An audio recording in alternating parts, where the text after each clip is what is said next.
Hello, everyone, and welcome to Wholesale Change, webcast and podcast from Distribution Strategy Group, where we bring thought leadership to wholesale change agents like you, because if you're on this show, you're probably a wholesale change agent too.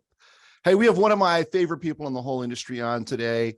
Can't wait to have him back. It's his second appearance on the show. So in just a couple of minutes, we'll get to our conversation with Dirk Beveridge. My co-host, Jonathan Bine, is not with us today. He is actually talking to a bunch of distributors from the stage. He's keynoting, so I'm sure they're enjoying it, and I'm sure he's doing a great job, but we miss him for this episode. So we got to do just a little business before we get started with the show. This will just take a minute. So first, I want to talk about Customer Experience RX. This is a product that we developed. Actually, Jonathan developed it. I just take credit for it. Smart distributors know that increasing customer loyalty leads to growth in both revenue and profitability. Furthermore, increasing loyalty depends on being able to measure customer satisfaction and improve your customers' experiences. Our Customer Experience RX system provides a new and exciting way to understand overall customer satisfaction, but more importantly, to understand the underlying drivers of customer satisfaction. You don't just get a raw score, you get a bunch of data about what makes up the raw score, so you know where you have to improve. So if you're using Net Promoter Score, or you're looking for a way to systematically improve customer satisfaction and customer experience, please reach out to us. The email address for Jonathan is jbein, Jbein, at distributionstrategy.com. We also want to thank SAP, who supports your transformation in the wholesale distribution industry. As B2B e-commerce and marketplaces intensify competition, top distributors are responding by collaborating closely with their customers and wider networks to deliver all the products and services needed for every phase of every project. B2B customers are demanding a modern, personalized e-commerce experience that includes a wider range of products and services. They have also come to expect shorter delivery times and more delivery options. So let's talk about two of SAP's wholesale distribution solutions. SAP S/4HANA Cloud Public Edition is a ready-to-run cloud ERP that delivers the latest industry best practices and continuous innovation. SAP Commerce Cloud helps you engage and transact with your customers anywhere, at any time, on any device, with built-in omni-channel versatility. Go to sap.com/industries/wholesale-distribution.html and see how you can use new technologies to transform your company, protect profit margins, and remain competitive. So thank you to SAP for making this show possible. Now, it's my pleasure to bring in the man who is the closest thing to a rock star in the wholesale distribution industry, Dirk Beveridge, founder of Unleash WD, the executive producer at We Supply America, president of the Beverage Consulting Group, and champion for a phrase he's coined that I love called the noble calling of distribution for over 36 years. Dirk, my friend, welcome to the show. Ian, thank you so much for being here. Thrilled to be here. Rock star. I was born to be a rock star, but I was never taught how to play an instrument, and I can't sing, but so I guess I'll get an RV and be called a rock star. All right. Well, so right. So here, yeah, because they travel around on RVs. So here you'll notice there's a guitar in the background here. Yeah. My wife learned how to play COVID over the learned to play COVID. My wife learned how to play the guitar over COVID. Yes. And we have a son who's a singer-songwriter who just released his first album. I have zero musical talent, but I figure if I put that little guitar in the background, it makes me rubbing off. Well, it just makes me look cooler. It does. It does. It does. Hey, I also got to tell you, man, I had an hour conversation with Jonathan on that Customer Experience RX that you just showed. Yeah. And it is, how do I say it? It's hot. It's needed. It's important. And what you all have put together, I think, is absolutely fantastic. And I encourage everybody on here to check it out. Well, thanks. And I know, we're doing an employee experience tool. Wimby be working with you on that. And, there's no one I'd rather work with. Dirk, I'm so excited to have you here. And Thanks, I know you and I had an exchange on LinkedIn this morning. Yeah. And because you have just released a piece of research, and there was a top line statistic that just blew me away. Why don't you share it? Yeah, I will. What I learned from today's LinkedIn exchange is if I put up my hand drawing on LinkedIn, people love it. Yeah, I know, it's cool. better than That's our cool. faith. It's your, what was it called? It was a mind map or a brain? Yeah, mind brain? map, some type of brief, somebody called it. So Yeah, a right, messaging brief. Yeah. right, But yeah, so you know, Ian, you mentioned the We Supply America tour. right. And the stat that I'm about to share with you really indirectly came from that. And Right. here's what I say. Come with me and spend 2 summers crossing this country from sea to shining sea on the We Supply America tour, stopping at 59 different distributors. And as I say, stopping at these distributors, not to sell them anything, Right. but to listen and to learn. And what happens is you see the business differently when you do that. Right. I'm You sure. see the challenges differently. You see the opportunities differently. You see the business differently, and importantly, you see the people differently. And because of that lens, and I think it's a unique lens that we have in the industry. Yeah. It's led us to develop certain premises as I'm driving down the road after talking to the individuals. But then I have to test those premises. And that's where our future of distribution reports come in. And our current report is on people and talent. And it's going to be published in the next 2 weeks. It's being edited right now, and I can't wait to get in the hands. But the headline is this: 82% of leaders throughout distribution believe that the ability to attract and retain talent is going to be the challenge for the next decade.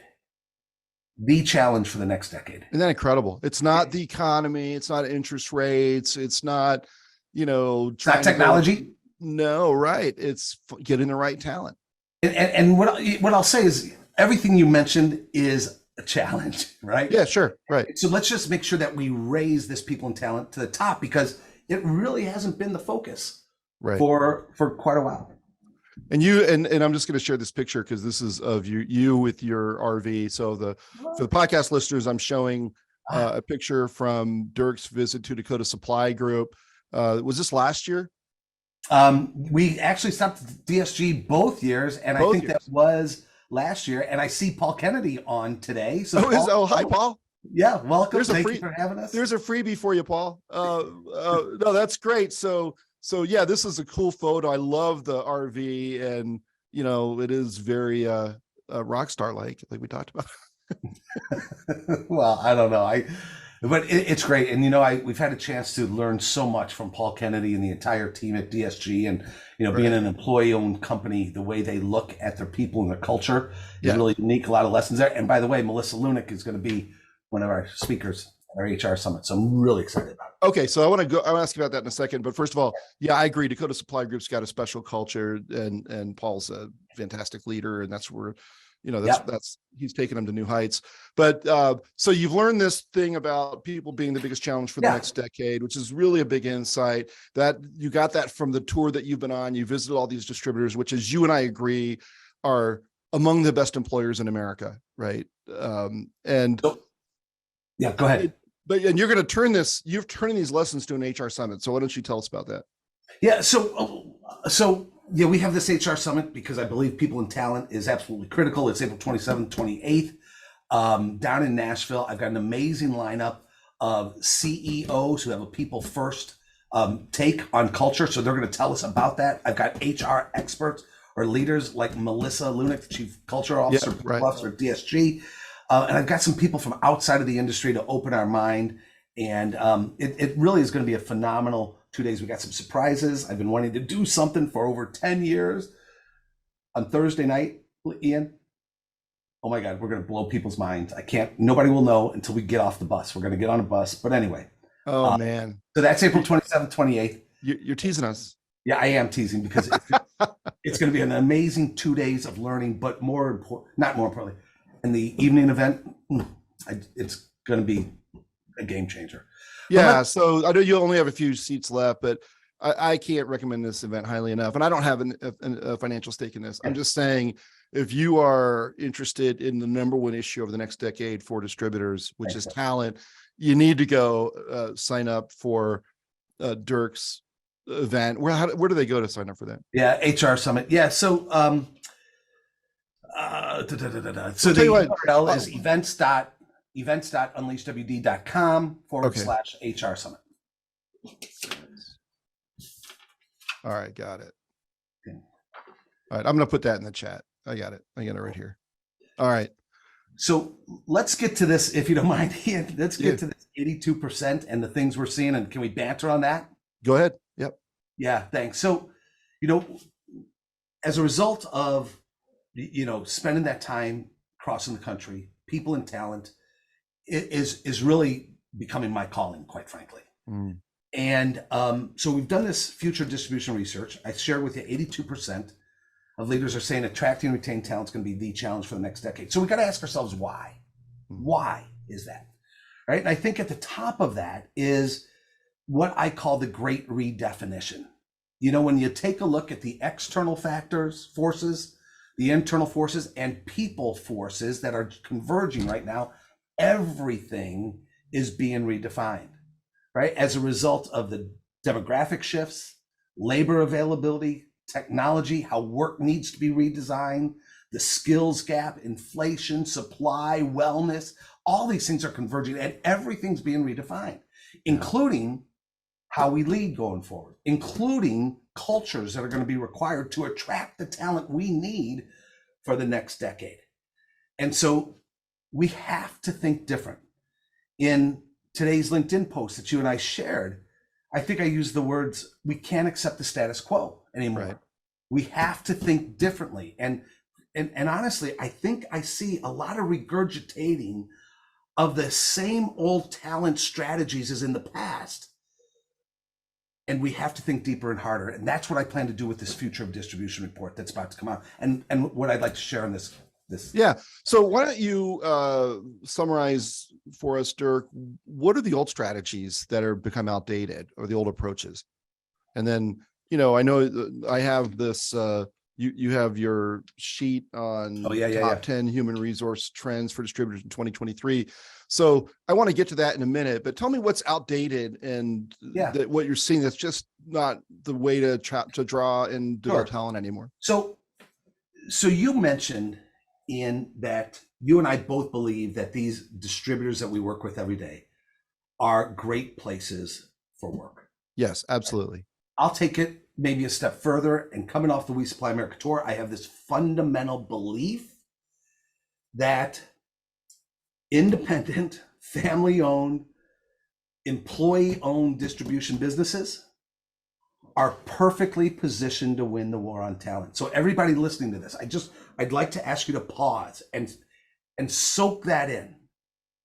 What I've seen is you are perfectly positioned to win this war on talent.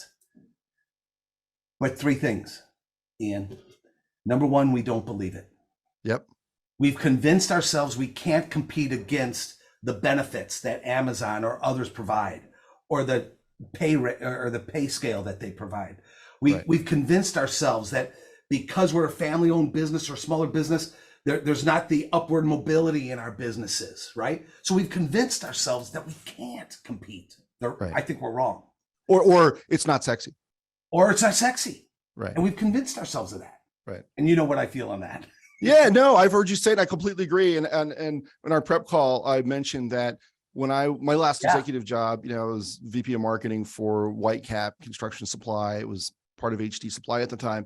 We're in Atlanta. So we're competing with Home Depot, Coca-Cola, UPS, Delta Airlines. I mean, for marketing talent, you're competing with all these big companies. And we had this office that was attached to a distribution center versus these glass towers with we had a little fitness room, but we didn't have like a big gym and all the stuff that big companies offer. Not once did I feel that we were at a disadvantage in getting talent because we had such a special culture. And I think you have to, first of all, it has to be true, but I think it is for many distributors.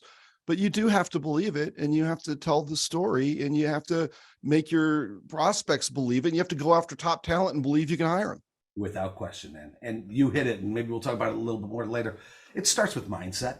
It does, right? It starts with our mindset that we do have this amazing platform to help people live the lives they want to live. I mean, I'll put you up against anybody. Let's believe it. Let's spend Right. time thinking about it and believe it. So, some of the traditional things in that, right, is because that mindset drives, behavior where the future distribution report that's going to come out here. And I think it's like only 40 some odd % of distributors have somebody in HR reporting to executive management. Wow. What a mistake. Right. What a mistake. Yeah. Yeah. And by the way, just as a side note, Yeah. not that that distributors never lay people off, because they do, but it's Yeah. a much more steady industry than some. Go ask all those tech sector people who just got laid off how sexy How tech sexy that sector is. is. Yeah. Yeah. How sexy is that to lose your job? Yeah. Okay. Got it. So you only 40 something % of distributors have. So why do you think that is? Well, because I think because in distribution, we're a product business, we're a sales organization, and we're a relationship organization. And not in that equation was the human resources business. And quite frankly, over the last decades, the demographics didn't say we had to pay that much attention, because the baby boomers were hired 30 years ago, and they stuck around, and the game is changing just so dramatically right now. Yeah. Okay, got it. So this is part of the best practices, or something you would recommend, is that people make sure they're and actually, Eric, go ahead. It goes to the C-suite, and I think to your point, sorry, I think there's 3 implications. Okay. If 82% of us believe that attracting and retaining people are going to be the challenge for the next decade, 3 implications of that I think we need to think deeply about. Number 1, we must rethink the value we place on employees. Now, some people think this is semantic, but last year I was on my high horse about distribution being a sexy business. This year, my high horse is, as of today, we must stop referring to our people as capital, as assets, and resources.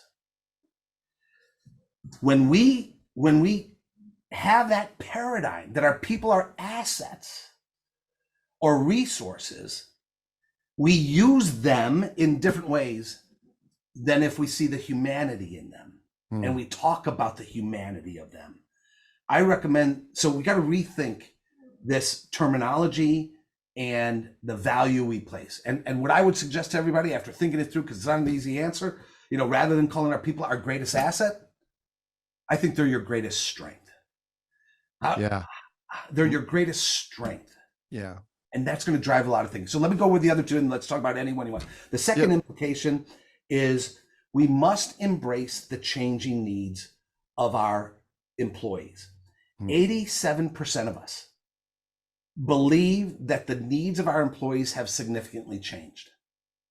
Yet, Ian, we still see people pushing back about hybrid work. We still see people pushing back on talking about wellness and health related issues. We see people pushing back about redesigning work to take care of children who need to be dropped off at 9 and 3 o'clock. Right. So we must embrace and understand the changing needs of our employees.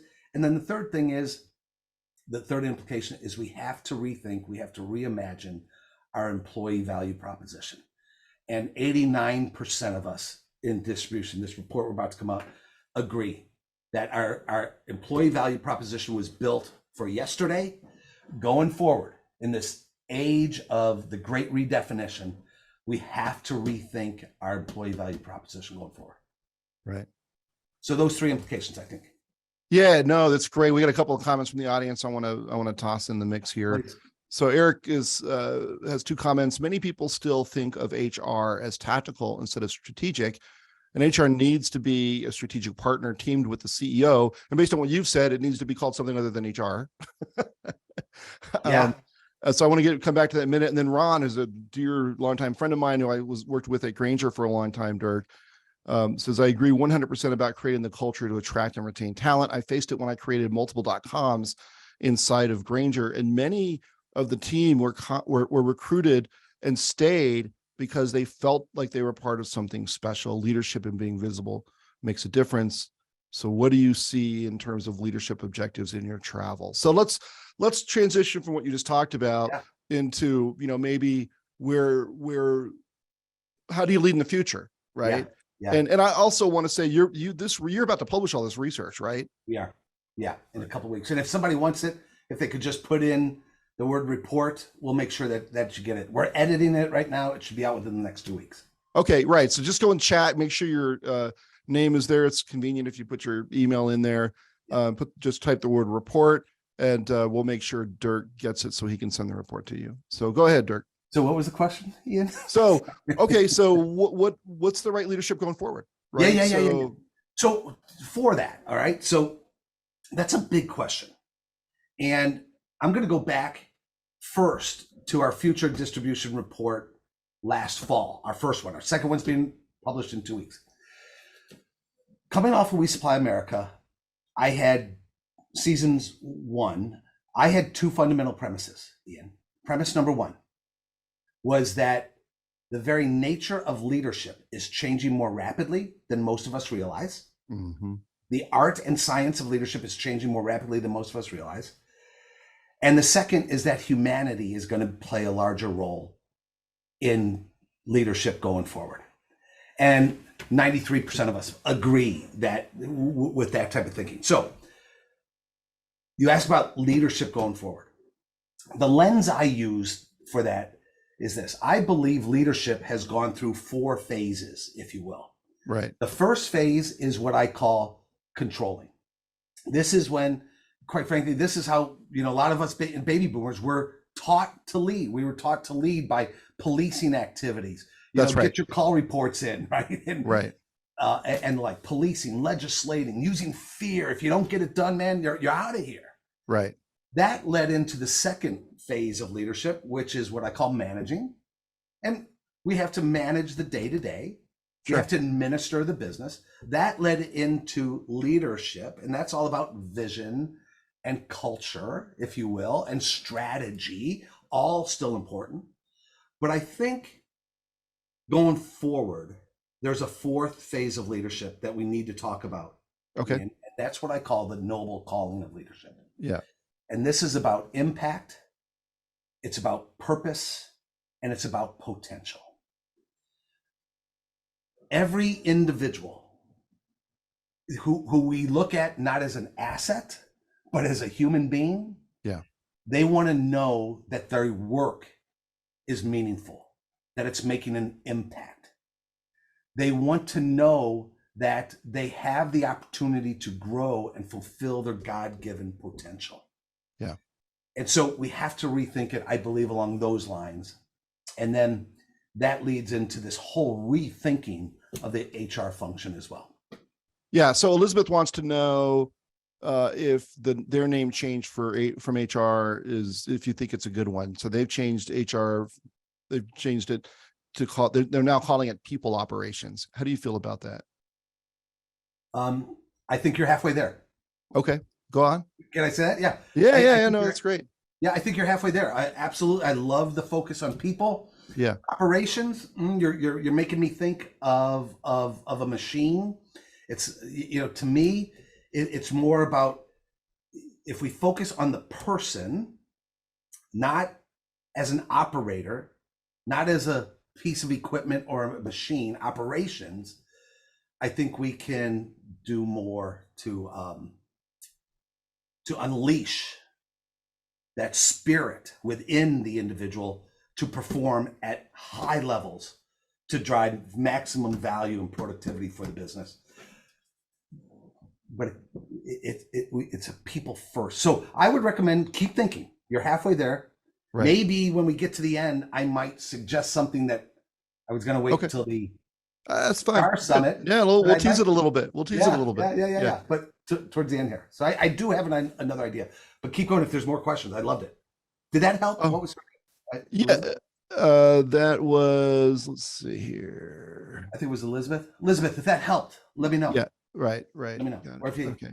Yeah. Keep sending the questions and keep putting it in it's actually the Q&A. I had said chat earlier, but the chat's disabled on this call for some reason. So put it in the Q&A if you want the report. Just put put report in your email address and we'll make sure you get it. You get Dirk's upcoming report. Yeah, so I think it's interesting, Dirk, because a lot of times people who talked about, hey, you want to make sure your employees are inspired and that they feel like they're doing more than just regular, ordinary work or working for the man. People view that as sort of a soft, yeah, they do. you're just being a nice person and you're not worried about the bottom line. I don't think that's true at all. Do you? Absolutely not. And I got to tell you, Ian, a great question. And when I talked about this earlier, I always found myself saying, almost apologizing, saying, hey, don't get me wrong. I'm a capitalist. And I am. I'm a capitalist. Sure. Me too. Absolutely. Right? Through and through. And no question. Profit, I believe, is absolutely noble. Yes, I agree. It's the profit that allows you to create 6 million jobs in distribution. It's the profit that allows you to contribute to the local communities. It's the profit that allows you to invest in the future, to hire more people and the like. So, and here's the thing, Ian, I do think this, and push back, if I do believe the conversation has always been about profit, sometimes at the expense of the people. Sure. There's I'm a big fan of the NAW. I'm a big fan of Texas A&M. I'm a big fan of all their work. Hell, I've written some books for them, right? Right. Yet when you look at the conversation, today's conversation about optimizing human capital development, yes, the conversation is all about driving outcomes that are good for the company. Right. There's no conversation about driving outcomes for the person, for the human being. I know from what I see, I know from the cultures I've seen, like DSG and Porter Pipe and others, I know that with a people first culture, grow and develop people to fulfill their potential to thrive. I got more on that to say. Yep. I know that drives profit as well. Yeah, I completely agree with you. I'm a pure capitalist myself. No unapologetic, because I think it is, it's like they say about democracy. It's a terrible system except for the fact that it's better than all the others. Exactly. Yeah, right. Exactly. And so, I mean, every system has its limitations, but I think that, if you, and I've lived this, right? I mean, I've lived in cultures where the CEO, and I haven't been a CEO, but where the CEO or president is so focused on culture and doing the right things for the people and for the customers, and got out of the C-suite and made sales calls and visited with the troops all the time. And people want to be a part of that. Without question. Are you familiar with B corporations? Say again? B, like beverage corporations? No. This is going to be a significant focus for us going forward. Okay. We're diving into it. We're learning more about it. And I believe as I go through the We Supply America tour this summer, leading up to our innovation conference that we're going to have in the fall, we're going to be talking and learning a lot about B corporations. And B corporation says it's a C corp, just like everything else, but you're committing, you're committing to contributing to more than the bottom line. And It's what a lot of these distributors, you and I know, are doing already. And there's a model called SPICE. And it says we're going to contribute to society, we're going to contribute to our partners, we're going to contribute to our investors, we're going to contribute to our customers, and we're going to contribute to our employees. There is a model that I think sums up everything that we're talking about. and that we're seeing. We want to be a force with you, Ian, to get this narrative out there and to dive deep. Let's roll up our sleeves and say, what is the future going to ask of us? Yeah. Because the future is going to ask more of that CEO rather than just the bottom line. And we got some listener comments. So I need to get to those here in a second, Dirk, but it's just apparent to me, and tell me if you agree, that this next generation that's coming up, they are more focused on, or they prioritize higher doing things that help the world, however you want to interpret that, than generations before them. They want their work to matter. Yes, without question.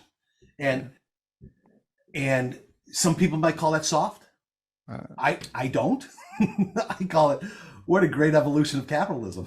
You know, it's not soft. Finding out what it takes to get the best talent and doing it. Bingo. So that you can make your company operate as great as well as possible. Bingo. Hey, as you're going through those comments, can I forward our thinking? I listed the 3 imperatives. Can I just tick off real quick to see if it drives some more conversation? Yeah, absolutely. Right. Go ahead. Let me tick off what I believe are 6 strategies we need to take forward into our organizations. We've already talked about some of them, all right? But this is what you'll read about in the research coming out. Number 1, mindset that we talked about. We must believe that we have the ability to attract and retain quality talent that we're going to need.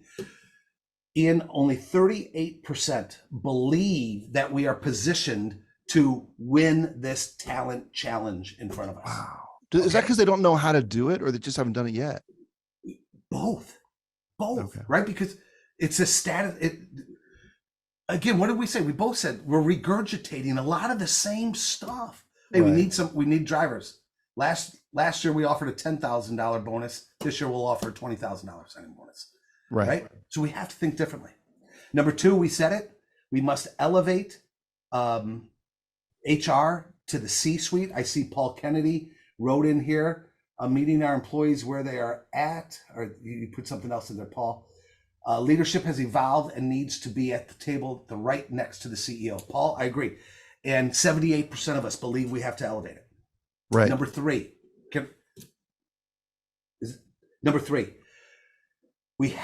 what I think distributors have done in an amazing way is their customer centricity, focusing on, that customer experience. And you're going to help them, and there's a lot of room to grow and all that.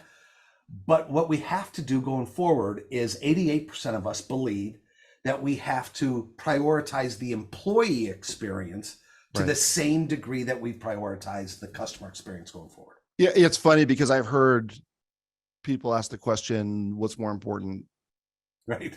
Customer satisfaction or employee satisfaction? What a specious question. It's like, which of your kids do you love more? Which of your feet is more useful in helping you walk, the left one or the right one? Right on, man. Right? It's absolute nonsense, because if you have motivated, excited employees who love what they do, they're going to deliver for customers. And if you have customers that hate we've all gone into restaurants and you can tell behind the kitchen doors, the staff is mocking the customers, right? You can just feel the negative energy, right? Yeah. Versus you go into a restaurant and you can tell whoever the manager is, they've inspired these people to want to have fun in their jobs and do a good job for customers. You could just feel it. And you can't, like I say, you can't fake authenticity. You know what? And the weirdest place I found that, my mother lives in Palm Coast, Florida, right? Okay. And whenever we're down there, we go down to the Olive Garden in Palm Coast, Florida. Right. And every time I'm at the Olive Garden, I call over the manager. Right. I say, what's going on here at an Olive Garden? But to your point, right? He's figured, I won't even say he's figured it out. It's who he is. Yeah, that's right.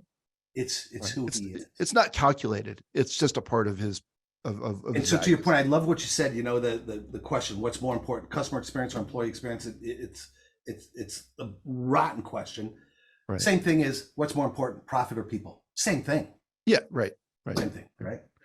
Hey, I got to insert some listener comments and questions here. So Paul Kennedy, and by the way, Jonathan's on a board with Paul. And I remember after their first meeting, he came back and said, man, Paul, he's got game. Got it going on, man. Yeah.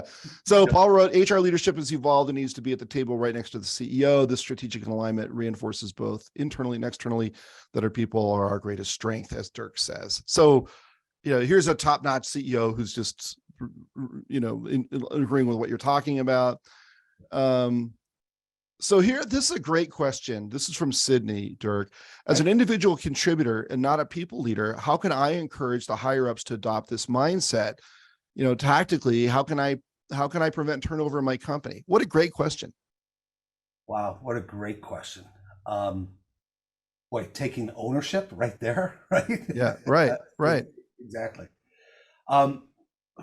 So how can she do that? Well, I think number one is to continue to perform, right? As this individual who is growing, who's developing, who's intellectually curious, who goes over and above, looking to add value, not only to the customers, but to the team and the like, right? So I think that's number one. Number two, I don't know your position. How can you not lead a conversation, but seed a conversation with others in your organization, maybe leadership? Maybe you'll send a link to this podcast to your manager or your owner and say, hey, I just got off of this, 3 things I took from it, man. I loved it. Here's what I see in us. I love it. You'll like it too. Or your upcoming summit, your HR summit. The HR summit would be fantastic as well. Yeah, those are great suggestions. Sydney, thank you so much for such a great question. And then Paul Kennedy, again, meeting our employees where they are and understanding that they each have varying needs that must be addressed so they can maximize their potential. Maximizing human potential helps maximize financial potential and performance. So here we go. He's right in alignment with you. Yeah, and isn't that something? I mean, I got to tell you, the first time, I'm a slow learner. And, the first time I heard meet the employees where they are at was from Ryan Craven out in Denver, Colorado with General Air. So we supply America Tour #1, and I was just blown away where he told me that. Now I put my antennas up and I hear Melissa and Paul talking about it. I hear Margie Rodino at Robert Weed talking about it. I hear others talking about it. But what I'll put out there, would you do me a favor? Will you just read Paul's comment one more time? Can you find it? Or hang on a second. If you got it. Give me a second. Meeting our employees where they are and understanding that they each have varying needs that must be addressed so they can maximize. Full stop. Thank you. Got it. Yep. Each has different needs that must be addressed. Right. Can you imagine what the leadership team is signing up for there? Yeah. That is not easy. Who's working for who? Right on. Yeah. We're serving the employee, right? Yeah. And man, I want to take my hat off and hug every one of the Paul Kennedys and others in the world who rise to that challenge and say our people are not assets, they're individuals. And so we've got to think harder, work harder, listen harder to understand what Paul said. Every one of them has different needs. There's a challenge and an opportunity. Does that make sense what I'm saying? It does. In fact, Eric Chernick, who's also, by the way, very, very successful CEO, he was on our podcast here a couple of months ago and has just grown this company tremendously. He says employee engagement drives customer engagement. And that's what we're saying. And now Jerry also has a question. So hi, Jerry. I worked with Jerry a long time ago. Great to see you on the show. His question is, do you feel that part of the challenge is that many reward systems are not optimally aligned to reinforce more than sales results? So, is the problem, part of the problem that compensation systems aren't set up to reward good cultural behaviors, et cetera? So my mind, so my mind was blown yesterday. Okay. And the reason it was blown yesterday is I was talking to Jay Steinfeld, who is the founder of blinds.com. Eventually completely disrupted the market, new way to sell blinds. The culture was unreal. Years ago, I took a team of distributor leaders down to see that culture, immerse ourselves in his culture. And Jay is going to be the keynote at our Human Resources Summit. Oh, fantastic. And just yesterday, we're talking about this whole culture and growing people. And he says, I showed him something. And he says, Dirk, your model is right on what we did at blinds.com. He says, but you're missing something. He said, you're missing the incentive part to the question. And his recommendation, we're going to talk about this in Nashville on 27th, 28th. His recommendation is you have to think deeper about compensation, and there must be a team / company component part to it. Every individual, his premise, he's on many boards. He always works with the compensation committee to address that question and ensure that there are individual rewards, incentives, but then also team incentives. And it's one of the strategies he's found to work. I'm not a compensation guy, but he blew my mind. And he said, Dirk, you got to look a little bit deeper on this one thing. Right. Yeah. So Eric is contributing. He says it's not just rewards. It can also be recognition, transparency, employee development. You betcha. Can I build off of that? Yeah, go right ahead. Okay. So, I started outlining some of the strategies that are going to be in this future distribution report. The fifth strategy, Ian, is this. And I think this is the most important statistic of that research that's about to come out. Okay. And what we've discovered is that 95% of us believe that as leaders, we must have the mindset and the ability to develop people, here's the key, not just to do their job, but to help them thrive professionally and personally. Again, I want everybody to just stop and think about what that's saying. Because I have this premise. This is not research-based. Nobody's pushed back on me on this. But so if anybody wants to, please do. Right. I have a premise, Ian, that we do a damn good job of growing and developing 20% of our people. Yeah. Sales team, we invest like crazy. Yep. Emerging leaders, we invest like crazy. Right. But those that are doing the work throughout the 80%, yeah, right. That accounts receivable clerk, right. That receiver on the dock, we train them the hard skills to do their job. Right. Because they're an asset. And we want to maximize productivity of the asset. Of the asset. Right.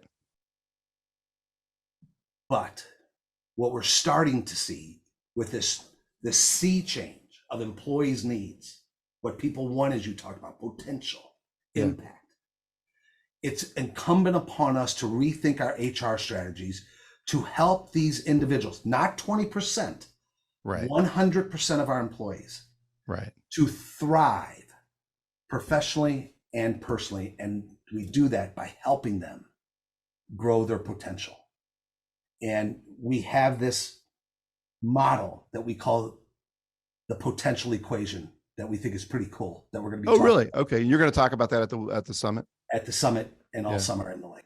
Okay, so Elizabeth's question early on, we haven't not gotten back to it. So you talked about changing the name of the HR department to people operations, and you said before we'd wrap up you'd have a suggestion. Is that right? Yeah, as long as everybody on here promises they won't share this. Okay. So you're sworn silence on this broadcast that thousands of people are going to download. Here's what I believe. I believe there's an opportunity to change the title of human resources departments to human potential department. Oh, that's cool. I like that. Because that's the business we're in. Right. We're in the business of helping individuals thrive by fulfilling their God-given potential.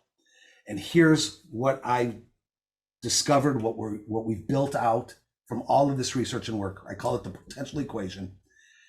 And there's two component parts to it. To help individuals thrive, we must have the company's responsibility, i.e., we must completely rethink our employee value proposition around the word potential. And then we must look at the requirements of the individual and say, here's what's required of you to fulfill your potential. Again, we've got 9 criteria based on the word potential. That's where I see us going. That's what we're going to lead in conversation throughout distribution. Human resources going forward must become the human potential department. And I'd love Paul Kennedy and everybody else's thoughts who's hearing that for the first time right now. Does that resonate? Yes, no? Questions in the chat, if you don't mind. Yeah, put it in the Q&A. Yeah. And I know, so Jeannie has used the term servant leadership in her chat. Paul Kennedy says he loves it, Dirk. So Cool. you got a big thumbs up from Paul. Anybody else, please put it in the Q&A. Lisa. Human potential before HR. Love Isn't it. that great? HP before HR. Love it. Yeah. Love it. Elizabeth likes it. Jerry says it's a fantastic point. Looks like you won them all over. Mike, love human potential. Yeah, looks like you've come up with something that people really love, Dirk. And I love it too. And Ian, this is what we said on the LinkedIn post this morning. Look, I'm going to tell you, I'm not the sharpest tool in the shed, man. Right? I'm not going to agree with that. But my point is this. We have to think differently. Yes. We need new paradigms. We have to break the rules. Right. We have to look at this differently, and even just changing from. But by the way, don't change from human resources to human potential if you're going to continue to manage human resources in the same way. Right. You have to be committed to this impact and this purpose. Right. And this humanity. Yeah. And this people first. Because you're going to set expectations. And if you're not going to live up to them, then you're just going to make things worse. Correct. Well said. Right. Good. Okay. So you've got your upcoming HR summit. It sounds like we do have a couple other suggestions. Powered by people. And then someone says like people advocacy department. Cool. So I think, I think you've certainly got universal buy-in that we need to change the name to something. And a lot of people like human potential. So when is your next tour? I think I already asked you this, but I can't remember what you said. When's your next tour kick off? Thanks. So season 3. So we have our Human Resources Summit on April 27th, 28th in Nashville. We've got a couple seats left. If this is resonating with y'all, I'd love for you to join us. And then we're kicking off season 3 of the We Supply America tour. Again, Sea to Shining Sea. 8 more documentary films we're going to be creating. We're going to be leaving probably the day after Memorial Day and come back after Labor Day. And we'd love to stop at your distribution center and have you be part of this champion noble calling of distribution. Everybody can find out about that at wesupplyamerica.net.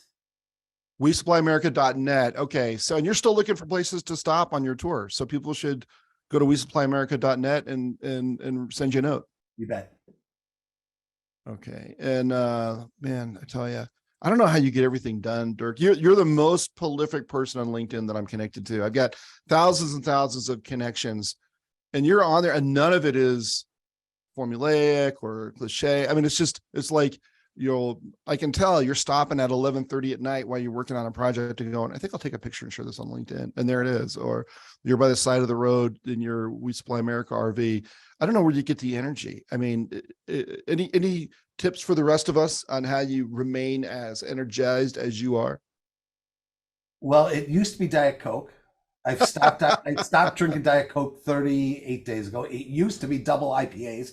I stopped drinking double IPAs 38 days ago. Okay. So it's something new. Look, like you, Ian, where does the energy come from? I believe, yeah, down to my core, in the Bethany on my team. I told her the other day, we've got some things we're really working on. And I told her the other day, I said, Bethany, when I am on my deathbed, I'm not going to remember the logos of the companies that I've worked for or that I stopped at on the We Supply America tour. I'm going to remember the people. Right. I'm going to remember the people of distribution who are the backbone of this country. Right. Who bring so much good, who I believe are a force for good. Right. And my energy comes from my belief in people, my belief in these people that I have a chance to meet and hug, And I feel compelled to try to serve and to try to help. Yeah. And again, not the sharpest tool in the shed, but we have certain unique abilities, and I try to bring those abilities to bear all day long. So you're a gift to the industry, Dirk. man, And it's been great to have you on the show, but we're all doing it, man. We're all doing it, right? yeah, you're something special. And thank you so much for joining us today. It's just been such an honor to get to know you. I would encourage people to go to let's see, events.unleashwd.com/HR summit, sign up for the summit. Go ahead, Dirk. Can I share one more? I'm looking at of course in here, and I see Bob Ewing, president of Red Ball Oxygen, is joining us. Bob, good to see you, my friend. Can I tell a quick story when I was go right ahead, of course. I think sums this up. When I was visiting Red Ball Oxygen down in Shreveport last year, we're sitting down, we're doing some things, and we're in the lunchroom, and we're having lunch, and I forget the woman's name, but she's sitting next to Bob, and I'm asking her about her job in accounts receivables there. And Ian, she tells me this. She says, I've been here for about 2 months, I think it was at that time. And she says to me, it's the best decision of my life. Wow. Thank you for that. Wow. The best decision of her life. Incredible. And she tells me this story of her prior employer used them as assets, as capital. Right. She was in the hospital twice, and she found the Red Ball Oxygen family. And joining that family was the best decision of her life. And if that doesn't motivate us to get out and to tell that story to the world about these businesses being the best place on the planet to grow a career and to grow yourself and to be fulfilled, I don't know what is. So Bob Ewing, thanks for being on here, and thank you for that, having me in. See you next year. The time I spent with you guys just continues to sit in my heart, bud. Well, talk about making a difference as a leader, Bob. You have an employee who thinks joining your company was the best decision of their lives. I mean, how do you not feel good and proud of that and want to do it again? I bet Bob has many employees who feel the same way. Without question. I bet. Okay, good. Wow, what a great story. Thanks for sharing that. And do you have anything else you want to contribute before we wrap up, Dirk? I'm grateful for you and Jonathan, man. I'm grateful for you guys. The work that you guys do is absolutely fantastic. The way you guys think, the minds that you guys have is absolutely inspiring to me. Oh, thanks. And I appreciate being on here, man. Wonderful. Good. Okay. So thank you so much, Dirk. That's very gracious. I did want to tell people we got 2 upcoming events. Please stay on for 1 minute while I tell you that on April 19th at noon Eastern, 9 a.m. Pacific, we're doing a technology leader panel on warehouse management systems and delivery technologies. There'll be participants from Infor and from Curry. I know Infor is your sponsor, Dirk, also from Curry, and we probably will have one other one as well. And then April 26th, we've got another technology leader panel. This one's sponsored by Epicor on cash flow and financial management systems. So please go to distributionstrategy.com and take a look. And Elizabeth has shared the summit info with her people operations department. Bob Ewing says, awesome content, guys. Keep preaching, Dirk. Dirk, thanks again, my friend. Let me know what I can do to help you. We're indebted to you for coming on the show. And I hope everyone has a fantastic week until we see you again. Reach out to us if we can help you with anything, and take care of your most important, strength. Thank you, Dirk. Your most important strength, your people. This has been Wholesale Change with Dirk Beveridge. Take care, everyone, and bye now. Thanks again. You bet. Thank you, Dirk.